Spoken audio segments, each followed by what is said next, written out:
Hi, I'm Sarah from The Upcoming. Such a pleasure to be able to speak to you. I have to say, just first off, gosh, what a emotional and enraging and incredibly poignant documentary you put together. Maybe just to kick off, for those people who don't know anything about it, you can just give a brief introduction to Dying to Divorce. The film follows İpek Bozkurt, a lawyer who defends victims of domestic abuse and femicide in Turkey. And we follow two of her cases, two survivors who are seeking justice and overcoming injuries, very dramatic injuries, which they receive from their partners. So the film follows them, their rehabilitation, which is very inspiring, learning to walk again. And one of the women learns to talk again to be able to testify against her husband. And it was filmed over 5 years. So it's also against the backdrop of dramatic political change in Turkey, which puts the lawyer herself in jeopardy. She starts to fear that she herself will be arrested because democratic freedoms are being eroded and people speaking out are being cracked down on. And I believe it's your first feature-length documentary, is that right? So what was it that made you decide this was the right story to focus on? And how did you kind of come across IPEC, and how did that whole journey begin, which then turned into the 5 years, following these individuals and that lawyer? Well, it started, I was in Turkey working with a journalist called Christina Asquith on totally different, and she was aware of the work of the activists generally. And as I was there, we sort of thought, we should check it out, see what the story is. And the first thing we filmed was one of the activists, Aishin, meeting Arzu, one of the survivors who'd been shot at close range by her husband in her arms and legs.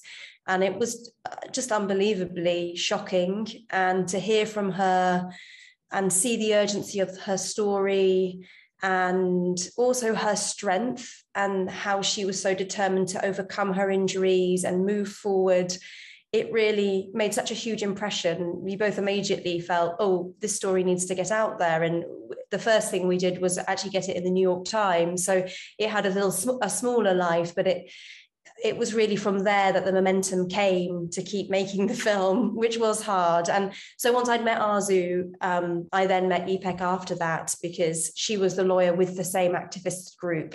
And so that obviously also really cemented things, because she was a really strong character and she was, linked to all of these very powerful cases. So it was a journey, but yes, the story had urgency around it and had momentum around it, and a lot of people that cared about it being made, even though we never had a big budget and it was difficult. There was some momentum around it that it just felt like it really needed to be made, basically. Mm. And something that really struck me kind of from the get-go was, we hear a lot about violence against women. It's something that's also prevalent in the UK, around the world. There is a growing movement against it. More awareness is, out there. It's being spoken about more.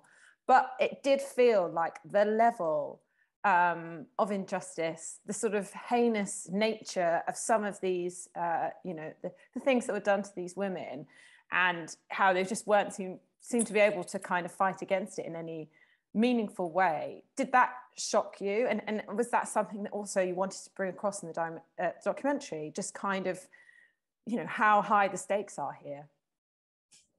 Yes, definitely. I think understanding the scale of the violence and how it was at that point, and the sort of degrees of normalization around violence against women, and how that can happen within a society. And one of the things that İpek said to me on our very first meeting is that violence is political. And one of the things that we explore in the film is how political rhetoric can contribute to this normalizing process, that independent women who speak out and want to live life on their own terms, that they're not a good thing. And that comes across in the rhetoric. So it's a culture that does exist within the country.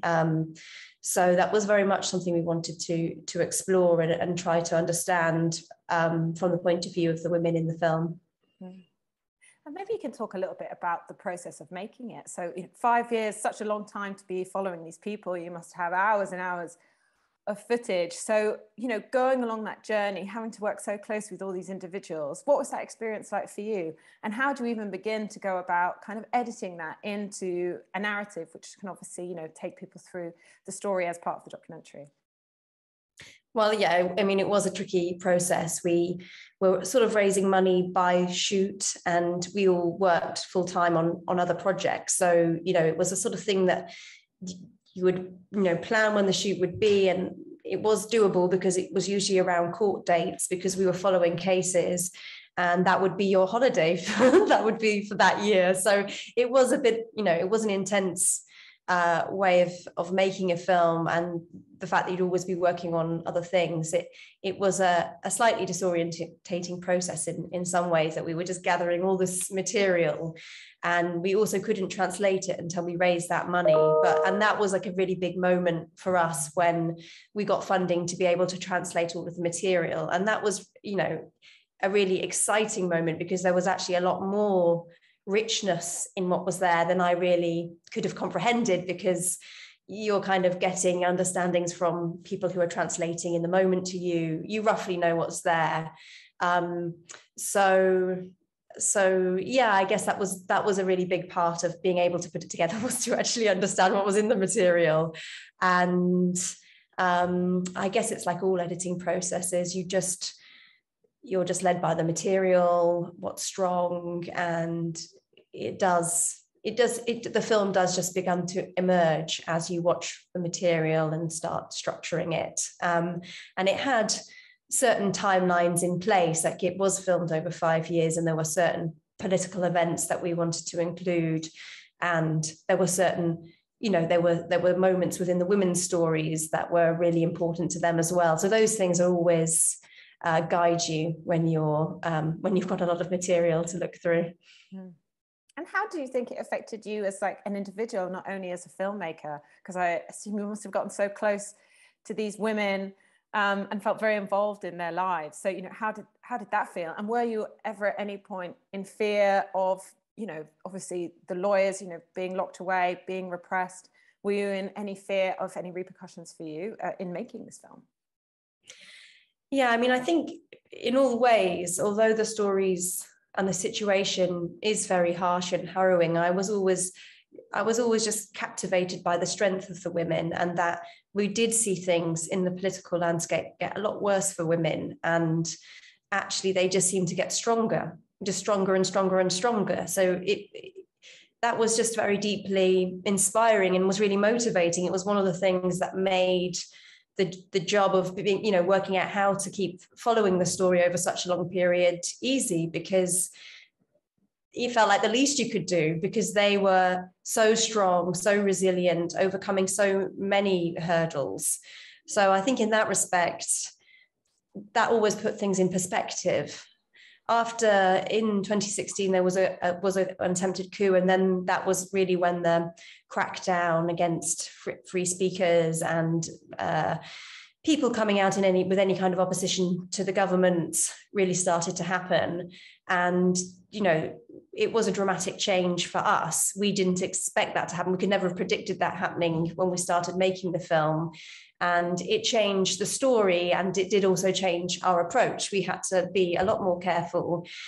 Filming in public places was incredibly difficult, and there wasn't an easy way around it. You couldn't just sort of get filming permits. You just couldn't. We were always on tourist visas, because we knew we'd have to keep going for a long time. And so, it felt like we were quite careful, and we made decisions that we thought were really important things to film. So it always felt that we were being very careful within that environment, but the environment did become more risky after that point.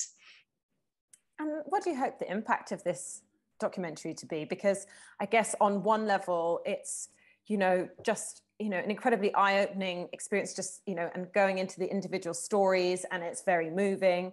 But obviously there's a wider picture that it also throws a spotlight onto. So what do you hope for people to walk away from the cinema feeling, sort of get out there and, hopefully make a difference? and kind of understand just how severe this issue is? Yeah, I think it's both things. I think the motivation for making the film was meeting Arzu, who really wanted she had something to say that not a lot of people really knew about. So there's definitely a strong motivation to highlight the situation in Turkey, and the fact that the government is not helping that situation. They just recently pulled out of the Istanbul Convention, a framework which protects women against violence. So, there's definitely something that we want to help and support, that women's movement. But we do think the story is very universal about the women, their resilience, how they're overcoming challenges, and how they're tackling something that is a global issue, unfortunately, of domestic abuse and femicide. So you think it has a message specific to the country, but also a much wider message that any country tackling these issues can take something from. And I think there's a great balance, in sort of the moments that are incredibly harrowing to watch, difficult to watch. And as you've mentioned a few times, just the strength and resilience of these women. So do you think in that way it also has a message of hope? And even if, things aren't looking particularly optimistic in Turkey, there's optimism in the strength of the movement, the strength of the individuals, and that kind of can be a lesson to all of us. Yeah, absolutely. I mean, I think that is the major takeaway, that it isn't a depressing film. It's an uplifting film, because you see in that darkness this light and strength coming out of it, and that one is fueled by the other, that they're not beaten by this situation. The exact opposite, they're coming out fighting harder and with more strength and skill and creativity. I mean, the women's movement are incredibly effective at fighting back, and I do believe that that is an incredible strength, and that they themselves are important to look towards for other communities, individuals, countries that find themselves grappling with these issues. And what do you think, for example, there might be there for us to learn from a UK perspective? Because of course, it's not really comparable, the situation here, but things like the rhetoric coming from government, the president saying, it's unnatural to put men and women on an equal footing, which then sort of trickles down, as you say, into the way people behave at home. Could you see that our politics can veer, in certain directions, kind of go more to the right, kind of have more populist views? And, there is still an issue of violence against women in this country. So do you think there are things for us to learn here at home as well?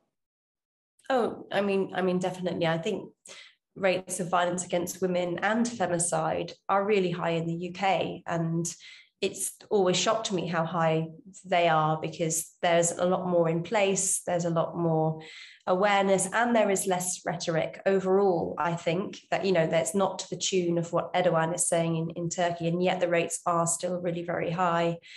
So I think it's to find solidarity rather than, look at that terrible situation in a different country I know nothing about, because actually it is happening in the UK as well. It's happening in a different way, but fighting it and giving women and people who experience abuse space to speak out, to be believed, to be able to get justice, and to ensure that, perpetrators aren't able to act with impunity. That those are the things that are the takeaways from Turkey that you understand are fueling the exceptionally high rates there.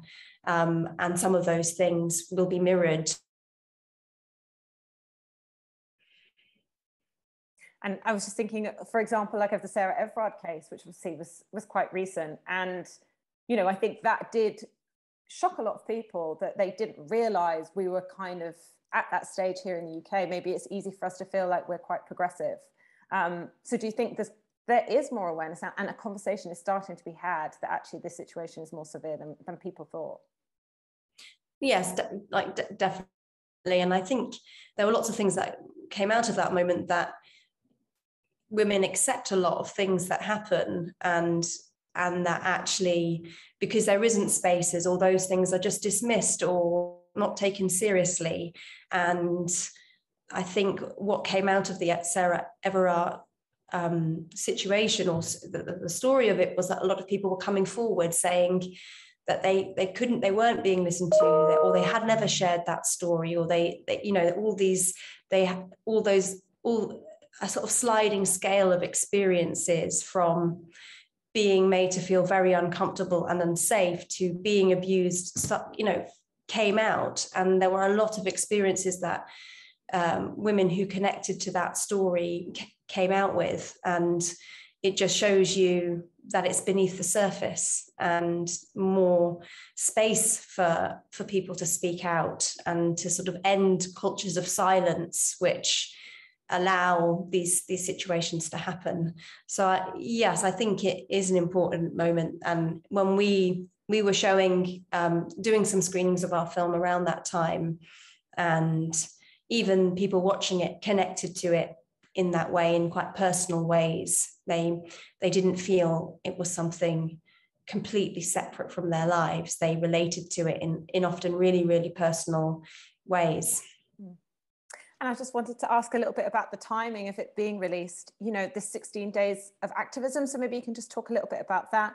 And, you know, what do you hope to happen next, in a way? You know, if we do get out in the streets, if there are, you know, there is pressure put on government, what do you think would be a positive way forward, and the kinds of change you would like to see?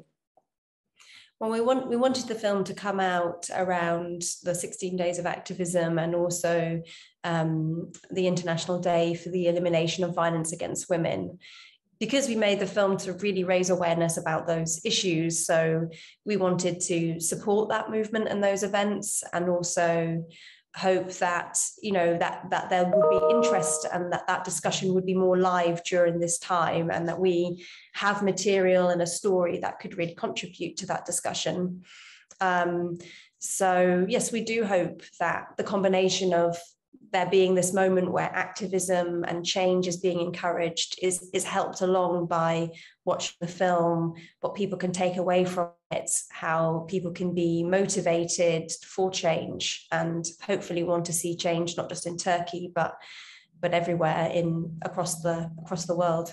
And I also just wanted to ask, obviously you've had so much recognition already through nominations like at the BEFAs, and potentially it going forward for the Oscars. So what does all that kind of mean to you? And I guess, you know, for a personal achievement, but also for, you know, there being a greater platform for your film and it reaching a wider audience. Yeah, I guess when we first heard the news, particularly about the Oscar sort of being in the running for an Oscar and being selected by BAFTA as a UK entry, we were like very surprised and quite sort of like, you know, we felt like, wow, I mean, we are a really, really low budget, you know, shoestring budget production. So, you know, that was a nice feeling, an exciting feeling that such a sort of a film that was made in, you know, such challenging circumstances could ever be in the running for, you know, a big award. But I guess we're also entirely pragmatic, you know, and we hope that all of these awards and nominations help with the impact of the film, that more people end up watching it, that it's watched in other countries, and other countries relate to the story and its message and take things away from it. So yeah, we're absolutely hoping that it helps us get the message out further, and that more people can watch it and be moved by those women's stories. And I guess also, do you feel that even though it can feel like our politics is becoming more polarized, perhaps we're leaning more to the right, especially here in the UK, but also across Europe, that sort of a parallel, more optimistic movement of the next generation seeming far more engaged, far more willing to get out on the streets, far more willing to sign a petition and spread the word on social media? So do you think it's kind of Gen Z, the next generation coming up behind us, seem even more kind of an activist frame of mind than perhaps the past generations? I hope so. And also, I do feel that, yeah, I think there's a lot of things that need to be fought for and shouted about and exposed and highlighted and not accepted. And younger generation feel that, but hopefully it will go further, because these change happens when as many people as possible engage in situations. So yeah, I think it is it is positive, and the more that people can engage and feel like change can be possible, the better. So yeah, I'm optimistic. I'm really always really optimistic. I'm really optimistic about the women we film with, because they continue fighting, and that's what everybody needs to do. And if you're going to give like one bit of advice or tip, like say someone's watched your documentary and they feel both moved but also enraged by what's happening, or what they've seen happen in the UK, what do you think is something they can go out and do today? Well, I guess they can just start engaging. I think there are great groups out there. There are activists out there. There are ways to be heard, to organise and raise awareness, and also make sure that if things are happening that you don't think are right, is to try and speak out about them, which is not always easy. And if it's not easy, to look at why that's not easy. Sometimes it really is impossible to speak out, which is what I think is coming up in the UK and is being exposed, and those are the things that need to change. And we are lucky that we live in an age where we can connect with groups and find people that have our passions and our interests. So I think I would look for those people that are speaking to the things that you care about, and you will find them. That's the brilliant thing, you will find them. And just finally, do you already know what your next project's going to be, or what other subjects you'd like to tackle? And do you think, if from the success of this, one great outcome could be that you can have bigger budgets to go and do all the things that you can think of that you'd like to do with your documentary filmmaking skills? Yeah, I mean, definitely we've got some projects that we're developing with the same producer, so we're really keen to work again. And yes, we're perhaps hoping for like a little bit more easy access to funding, but it's not guaranteed. I just think the most important thing is to get engaged with stuff that you really care about, because even if you get funding, you still need that momentum to really make a film. So yeah, I'm not thinking about it in that way. But of course, it all helps. Whatever helps you make stuff that you're really passionate about is good. And that is, my focus in terms of how I make decisions, is something that I feel I can really get behind, and that, yes, that because of that, there's going to be a lot of momentum to make the film. All right, well, that's been fantastic. Thank you so much for sharing all that with me. And thank you for making this, incredibly poignant documentary, and best of luck with it and its future trajectory. Oh, thank you so much. Really appreciate talking to you as well. All right. Thanks, Chloe. Cheers. Okay, bye-bye. Bye.